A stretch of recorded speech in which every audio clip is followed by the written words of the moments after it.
네, 안녕하세요. 네, 신동환입니다.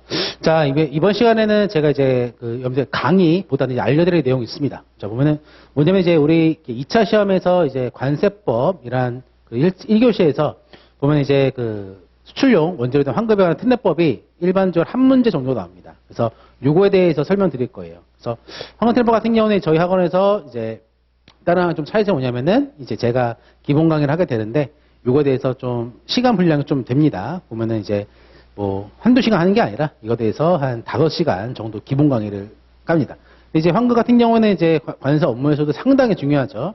수출 같은 경우는 환급이 끼니까.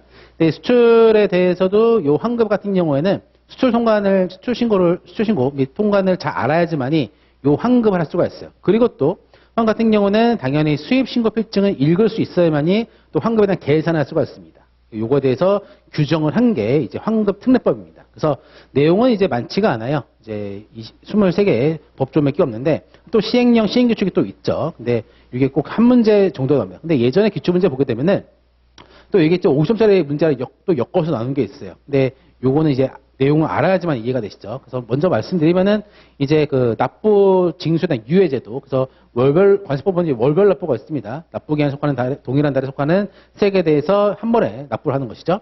그다음에 이제 환급특례법 보면은 또 있어요. 보면 이제 일괄납부 및 사고 정산 제도가 있습니다. 납부를 수입한 물품에 대해서 관세를 납부하지 않고 그다음에 이것에 대해서 제조한 다음에 이제 환급 신청을 합니다. 환급 신청을 했는데 환급 신청합니다. 근데 납부한 게 없으니까 환급이 안 돼요. 하지만 환급 신청은 합니다. 신청까지. 그 다음에 요거에 대해서 나중에 납부할 관세, 환급할 관세를 이제 정산해가지고 환급해 주는 게 있어요. 그래서 요거 두 개를 이제 묻는 문제가 또 나오기도 하고, 그렇죠? 그렇습니다. 그 다음에 또 관세법상 수출과 환급특례 수출에 대한 범위는 좀 달라요. 환급특례법 같은 경우는 수출을 해야지만이 관세 환급 받는데 소비세 원칙에 따라서, 하지만 해외로 관세법상 수출 신고가 되지 않는다 하더라도 국내에서 어떠한 지역에 공급한다 하더라도, 그리고 또 어떠한 자에게 공급한다 하더라도 우리나라 밖에 나가지 않았지만 요거에 대해서 환급해 주는 경우가 있습니다. 즉 외화 획득에 초점이 있는 거죠.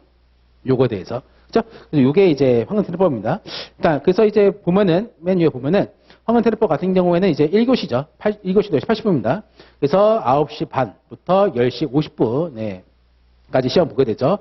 지금의 논술형 문제고, 일반적으로 10점짜리 한 문제가 출제되지만, 이제 관세법 등과 비교해서 아까 말씀드린 것처럼 이제 50점 출제도 가능합니다. 근데 주로 이제 10점짜리 많이 준비를 하게 되어 있죠. 그래서 이제 관세 환급을 보게 되면은, 일단 제가 관세 환급 기본 강의를 이게 한 5시간, 6시간 정도 자세하게 하는 이유가 있어요. 왜냐면은 요거에 대한 환급에 대한 원리를 모르면은 이거를 쓸 때 제대로 된 서술 방식이 안 나옵니다. 그래서 일반적으로 이제 그러니까 공부를 할 때 요거를 생각해 두세요. 환급특례법은. 자, 원칙은 뭐냐면은 관세 환급. 관세 환급이잖아요. 관세법상 관세 환급은 과계지종수, 과환업 환급, 계약 내용과 상이한 물품에 대한 환급, 그다음에 지정보세구역, 멸실 등에 대한 환급, 그다음에 종합부세구역, 판매물에 대한 환급이 있죠. 그다음에 하지만 이제 그건 다르게 환급특례법상 관세 환급 같은 경우는 이거예요. 그러니까 얘는 가장 이제 핵심적인 내용보다 소비세입니다. 소비세. 관세는 뭐다? 소비세다. 우리나라에서 소비될 것을 예정으로 해가지고 관세를 부과를 합니다. 그다음에 했지만 이게 우리나라 소비가 안 된다? 다시 나간다? 그럼 납부한 관세를 환급을 해줘야 돼. 그렇죠? 이게 소비세 원칙이죠. 그래서 일반적으로 내가 물품을 수입했다. 내가 이제 이러한 볼트를 수입했습니다. 볼트. 철강제 볼트예요. 얘는 HS 코드 7318XX에 뿅뿅뿅뿅으로 가겠죠. 그래서 얘는 이제 세율이 기본 세율 A가 8%다라는 겁니다. 8%. 근데 이 사람이 이거를 총 몇 개 수입했냐? 이거를 이제 10개를 수입했어요. 10개를 수입했습니다. 10개. 그리고 얘는 10개 수입하고 얘는 단가가 얼마냐? 얘는 10원이에요. 10원. 단가가 10원입니다.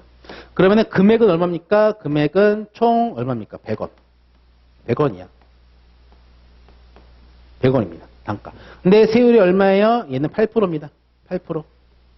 그렇죠? 그러면 관세가 얼마입니까? 8원이에요. 8원. 8원이에요.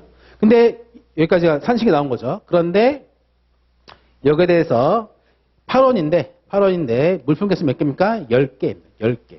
그러면은 이 볼트 한 개에는 얼마의 관세가 묻어 있을까요?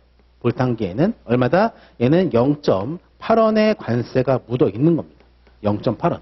그죠? 그러면 그래서 이 볼트를 가지고 이 볼트랑 여러 가지 부품들을 가지고 뭘 만들었냐? 얘는 자동차를 만들었어. 자동차를 만들었습니다. 그 자동차 같은 경우 만들어가지고 여기 이제 볼트가 조그맣게 껴있겠죠? 여기 들어갔어. 볼트가. 이렇게 들어갔어. 볼트. 그래서 요 자동차에는 볼트가 몇 개 들어가냐? 수입한 게 총 그 볼트가 3개가 들어갑니다. 볼트가 3개가 들어가요. 볼트 3개. 그죠? 자, 그러면 이 자동차를 이제 제조를 해가지고 수출합니다. 그럼 당연히 이 볼트 같은 경우에는 우리나라에서 소비할 거 전제를 해가지고 관세가 부과가 됐지만 이것에 대해서 이게 나중에 이게 제조에 공해가지고 나가니까 이것에 대해서는 납부한 관세를 환급을 해줘야지. 그죠? 자, 그러면은 이제 자동차 한 대를 만들 때 들어가는 볼트는 총 몇 개입니까? 자동차 한 대 만들 때 들어간 볼트는 총 3개예요. 3개. 이게 바로 뭐다? 소요량이다. 소요입니다. 한 개 만들 때 몇 개다? 3개가 들어가. 자, 이거를 더욱더 간단히 말씀드릴까요? 뭐다? 얘는 1대 3입니다. 한 개의 제품 한 개에 볼트가 몇 개 들어가냐? 3개가 들어간다. 자, 그러면은 요 자동차는 HS 코드가 8703XX의 뿅뿅뿅뿅이야. 8703X 뿅뿅뿅. 자, 그러면은 이게 지금 어디냐? 얘가 지금 어디로 갈까요? 얘가 지금 뭐 수원에 있습니다. 자, 그러면 얘를 어떤다? 수출신고하게 되죠? 수출신고는 뭐다? 물품 관할지를 소재하는 세관장한테 수출신고합니다. 어디에요? 수원 세관장한테 수출신고를 하지. 수출신고를 하게 되면은 이 물품 같은 경우 일반적으로 거기다 페이퍼레스, PL로서 인보이스 등을 제출하지 않는다 하더라도 PL로서 수출신고가 들어간다. 수출신고가 수리가 된다. 수출신고가 수리가 되죠. 자, 그러면은 수리로부터 며칠 이내? 30일 이내에 이거를 비행기나 선박에다가 뭐 한다? 적재를 하면 됩니다. 적재. 그러면 이제 물품이 나가겠지. 그죠? 자, 그래서 이제 보면은 이 물품이 나가기 때문에 얘는 뭐다? 관세 환급할 수가 있어. 언제부터? 수출신고 수리로부터 몇 년 이내? 2년 이내에 관세 환급에 대해서 신청을 해야 돼. 하지만 조건이 있어요. 2년이다 하더라도 이 물품이 수출신고 수리가 돼가지고 뭐다? 선적이 된, 선기적 확인이 돼야지만이 얘는 환급 신청할 수가 있습니다. 그죠? 1월 1일 날 수출신고가 수리가 됐어요. 그리고 얘는 1월 15일 날 적재가 됐습니다. 수출신고 수리부터 2년 이내에 환급 신청할 수가 있다. 그러면은 1월 5일 날 환급 신청이 된다, 안 된다? 안 돼요. 적재가 돼야 돼. 적재가 됩니다. 그러니까 이제 그 환급특례법을 이제 간단하게 배우면은 이거를 쓸 수가 없겠죠. 적재가 돼야 돼. 적재 확인이 돼야 돼. 그게 뭐냐? 환급특례법 보면은 수출에 대한 확인이라고 되어 있어. 이게 돼야지만이 환급이 되는 것이다.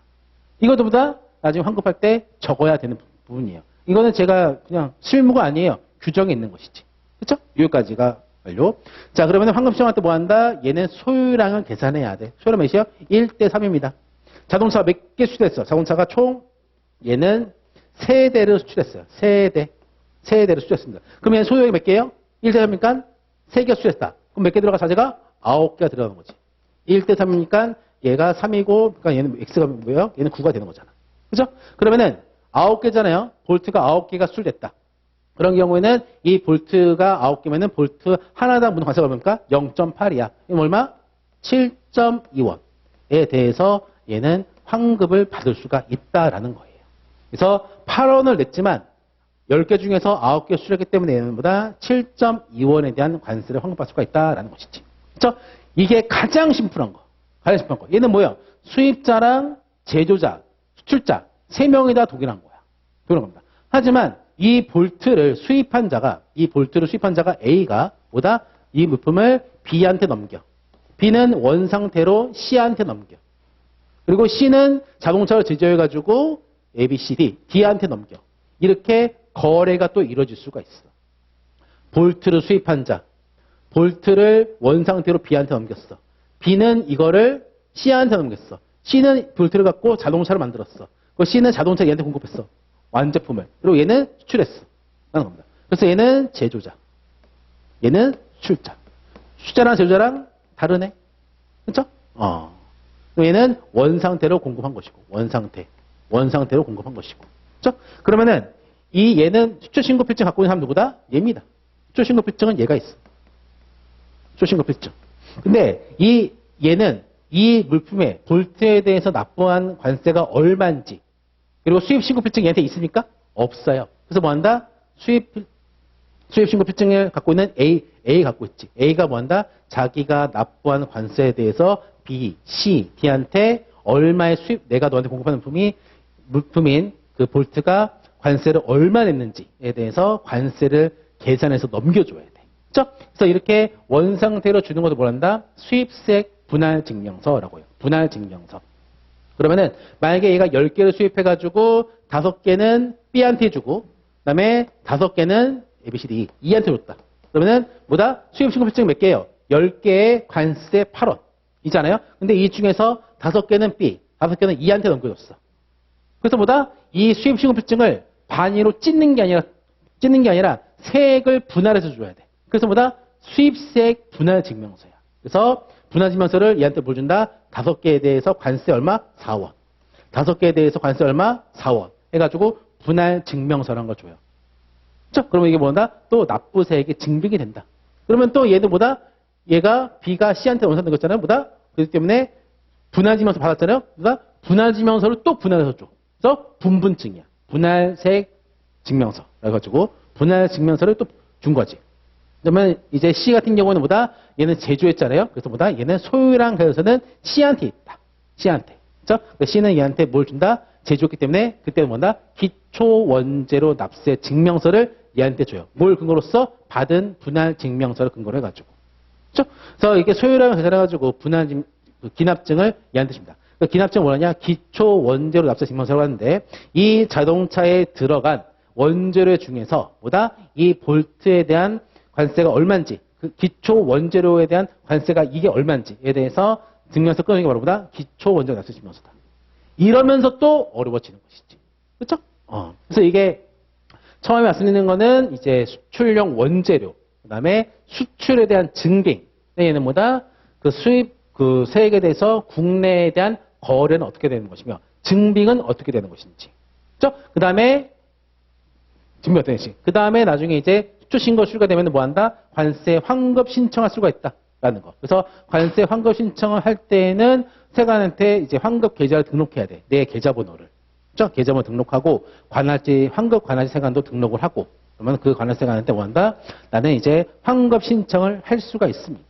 그리고 만약에 환급을 내가 과다하게 했다. 즉 뭐다? 소유량을 잘못 계산했다. 1대 3인데 1대 5로서 계산했어. 그럼 당연히 과다 환급이 나오겠지. 이렇게 과다 환급된 경우는 어떻게 처리하는지. 과다 환급된 경우에는 가상금이 얼마가 나오는지. 그래서 이게 만약에 부정한 방법으로 과다 환급했다. 그러면 뭐다? 벌칙이 뭐가 있는지에 대해서 있는 게 바로 뭐다? 관세 환급 특례법입니다. 그러니까 이렇게 보면 이게 가장 주된 내용이에요. 가장 주된 내용들. 그렇죠? 그래서 이게 이제 환급특례법에 대한 기준입니다. 그래서 이게 지금 말씀드린 가장 기본이에요. 이게 답니다. 자, 그다음에 출제 법으로 보게 되면은 이제 법률이라고 나왔습니다. 환급특례법 같은 경우는 환급특례법이 있고, 그다음에 시행령이 있고 시행 규칙이 있어요. 그다음에 환급특례법 안에 고시가 있습니다. 소유량 산정한 고시가 있어요. 고시는 다보다 관세 청장이 정하는 겁니다. 그렇죠? 자, 그래서 환급특례법은 이렇게 1조부터 몇 조입니까? 환급 1조부터 있어요. 34조까지 있어요. 34조 많죠? 자, 그래서 보게 되면은 이게 제가 중요한 파트 나눈 거예요. 그래서 제가 그리고 또 뒤에 써놨죠? 서술시의 재료라고 제가 적어놨습니다. 그렇죠? 그래서 보면 목적, 정의, 그렇죠? 소유량이란 무엇인가, 수출이란 무엇인가, 환급대상 원재료는 무엇인가, 저 볼트는 무엇인가, 그렇죠? 네, 환급대상 수출은 무엇인가, 국내에서 판매된다라도 환급이 된다, 그렇죠? 외화 획득에 초점이 있다. 그다음에 그 수출용 원재료에 대해서 관세 등을 징수한다. 아무리 수입할 때 수출용 원재료다 하더라도 일단 관세를 징수를 한다.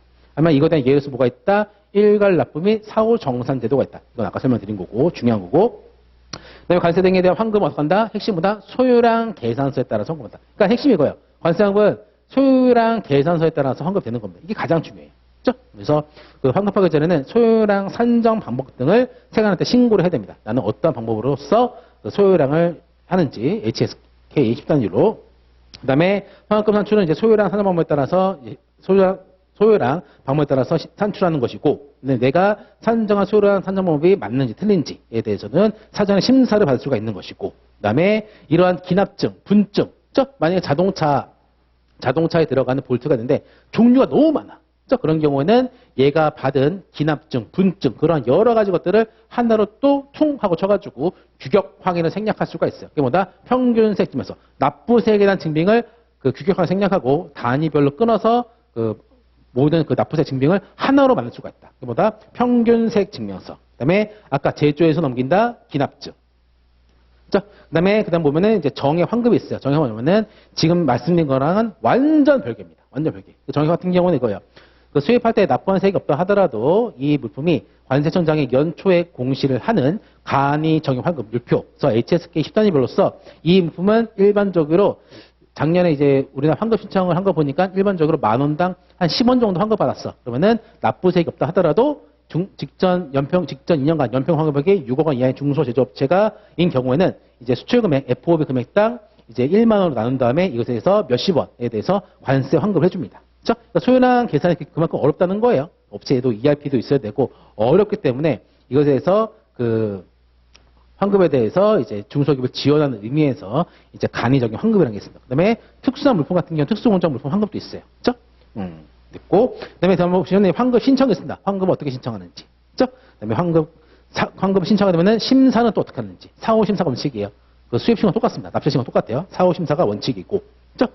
그다음에 환급에 대한 제한이 있습니다. 덤핑 방지 관세, 상계 관세, 보복 관세가 붙은 물품 같은 경우는 이거를 가지고 당근을 수입했는데 이 당근을 가지고 제조해 가지고 잼을 만들었다. 근데 이게 당근을 수입할 때 덤핑 방지 관세를 받았다. 근데 이걸 만들어서 수출하게 된다? 그럼 덤핑 관세만큼은 환급을 해주지 않겠다는 거예요. 왜냐면 덤핑 관세를 부과한 실익이 없어지니까. 그렇죠?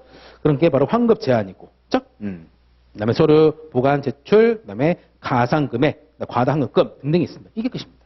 그래서 보면 이제 이렇게 짧게 설명이 되기 때문에 이제 환급특례법 강의가 관세법 2차 과목에서 관세법 강의가 끝나고 환급특례법 강의를 이제 짧게 하는 경향이 있어요. 근데 저 같은 경우는 별도로 환급특례법을 빼가지고 이제 환급특례법 강의를 한 5시간 정도 합니다. 교재도 별도로 있고요. 그렇죠?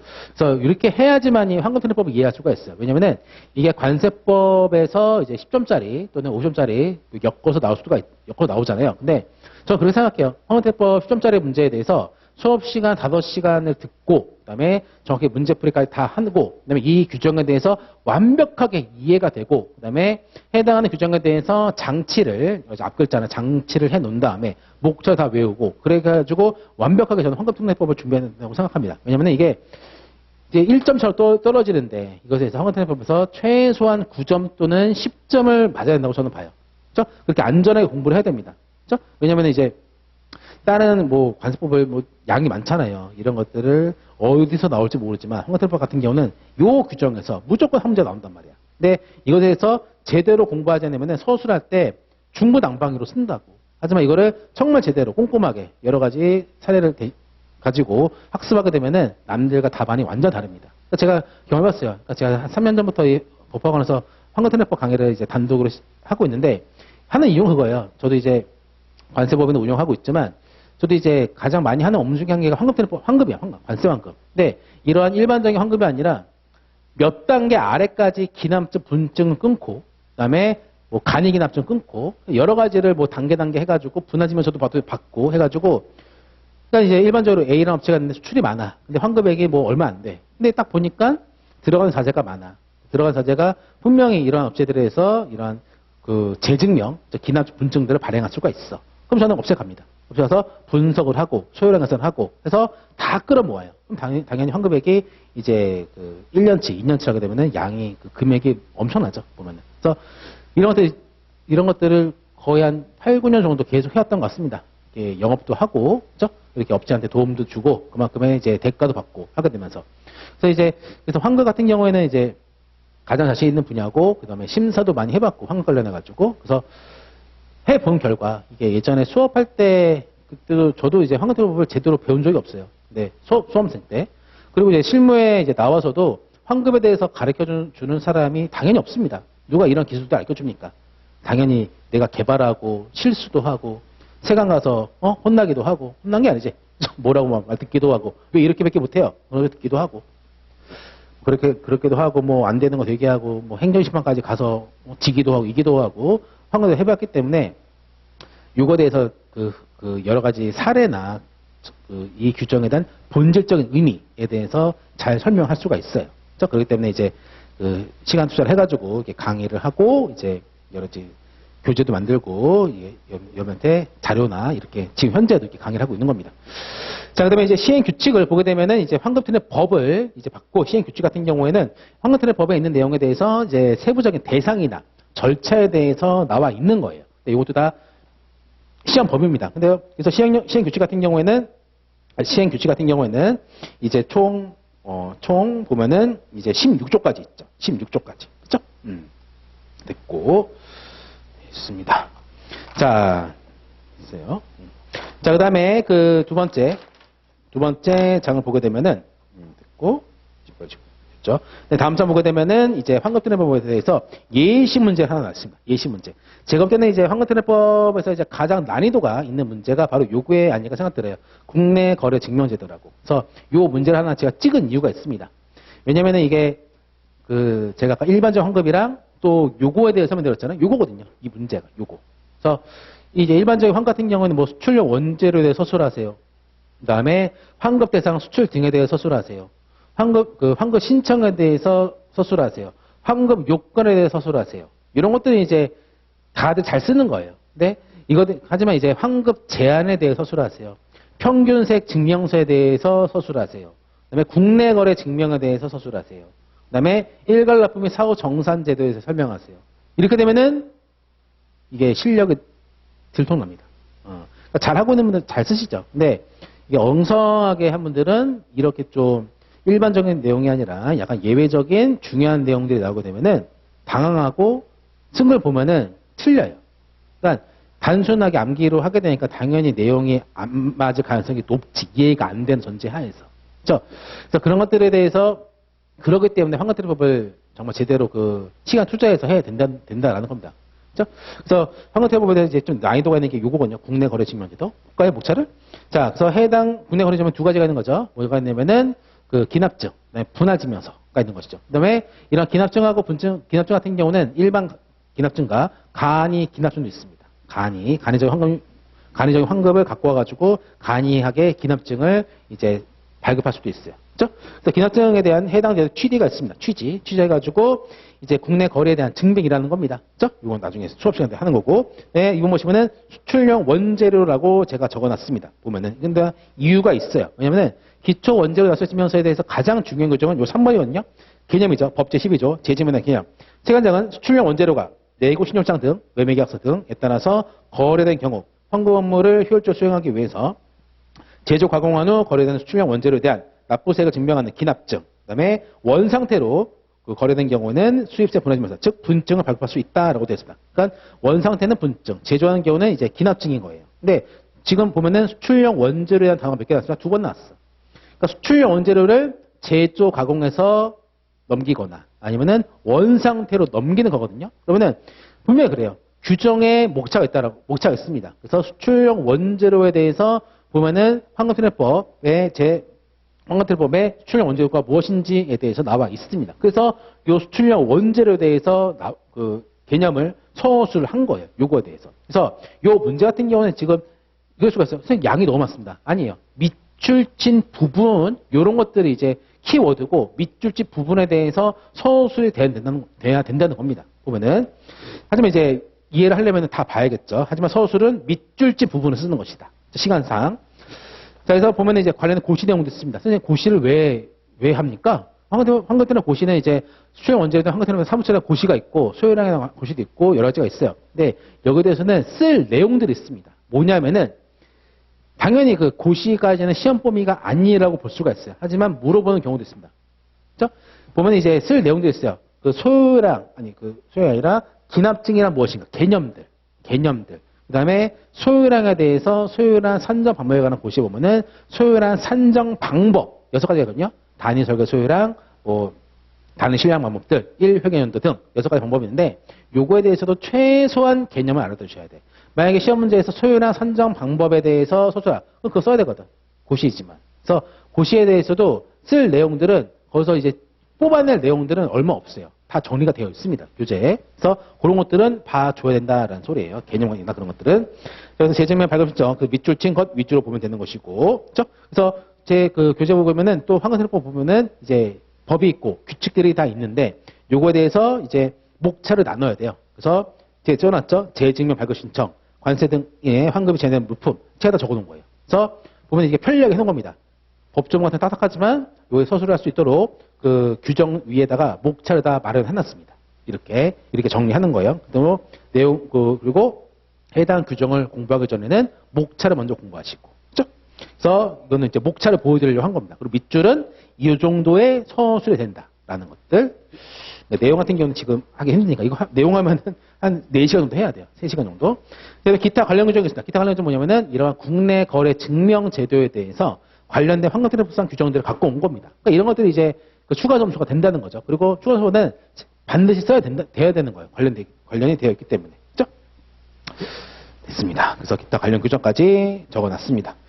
그래서 보면 이제 환급세법 같은 경우는 이제 그 핵심은 관련된 내용이 나온다 하더라도 요거와 관련된 내용에 대해서 기타 연관된 규정을 서술을 해야 된다라는 거. 그다음에 해당 규정에 대해서 두 번째 핵심은 해당 규정에 대해서 정확한 환급에 대한 이해가 없으면 서술할 때 오류가 발생할 수 있다.